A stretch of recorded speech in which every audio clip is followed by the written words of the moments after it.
अनंत अंधकार में तैरता एक ठंडा सुनसान ग्रह, जिसका कोई सूरज नहीं, कोई रोशनी नहीं, कोई दिन रात नहीं। वो बस भटक रहा है अंतरिक्ष के विशाल समुद्र में। इसे कहते हैं रोग प्लैनेट। और अगर ऐसा कोई ग्रह अचानक हमारे सोलर सिस्टम में आ जाए तो हमारी पृथ्वी का क्या होगा?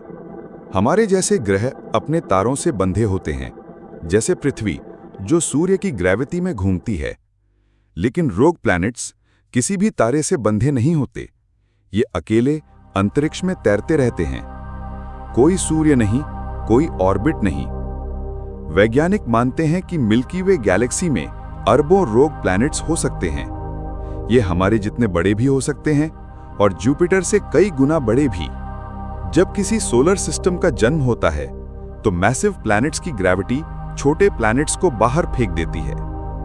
कभी-कभी गैस क्लाउड से ऐसे ऑब्जेक्ट्स बन जाते हैं जिनका मास स्टार बनने के लिए कम होता है। वो तारे नहीं बन पाते और अकेले भटकते रहते हैं।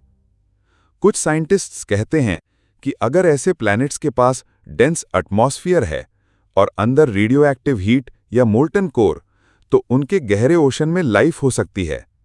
शायद एलियन माइक्रो ऑर्गेनिजम्स या कोई ऐसी स्पीशीज जो पूरी तरह अंधेरे में इवॉल्व हुई हो। अगर एक रोग प्लैनेट हमारे सोलर सिस्टम में आ जाए तो सबसे पहले इसकी ग्रेविटी हमारे प्लैनेट्स की कक्षाओं को डिस्टर्ब करेगी। पृथ्वी की ऑर्बिट बदल सकती है। सीजन्स और टेम्परेचर एक्सट्रीम हो जाएंगे। सैटेलाइट्स और स्पेस मिशंस अस्थिर हो जाएंगे। वर्स्ट केस, अगर इसका पाथ अर्थ से टकराने वाला हो तो ये डायनासोर एक्सटिंक्शन से भी बड़ा डिजास्टर होगा। 1000 किलोमीटर व्यास वाला रोग प्लैनेट पूरी अर्थ को डिस्ट्रॉय कर सकता है।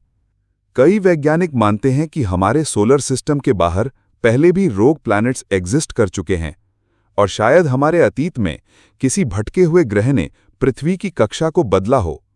कुछ थियरीज कहती हैं कि यही कारण है कि प्लूटो जैसी ऑब्जेक्ट्स की ऑर्बिट इतनी अजीब है। रोग प्लैनेट्स हमारे लिए अदृश्य हत्यारे जैसे हैं, अंधेरे में छुपे हुए, कभी भी कहीं से भी हमारी दुनिया को बदलने वाले। रोग प्लैनेट्स हमें ये याद दिलाते हैं कि ब्रह्मांड सिर्फ खूबसूरत नहीं बल्कि खतरनाक भी है। हम जितना अंतरिक्ष के बारे में जानते हैं उससे कहीं ज्यादा वो हमसे छुपा हुआ है। शायद इसी पल अरबों किलोमीटर दूर कोई रोग प्लैनेट हमारे सोलर सिस्टम की ओर बढ़ रहा हो और जब तक हम उसे देख पाएंगे शायद बहुत देर हो चुकी होगी। आपका क्या मानना है? क्या हमारी दुनिया किसी ऐसे अदृश्य खतरे का सामना कर सकती है? अपने विचार कमेंट्स में जरूर बताइए।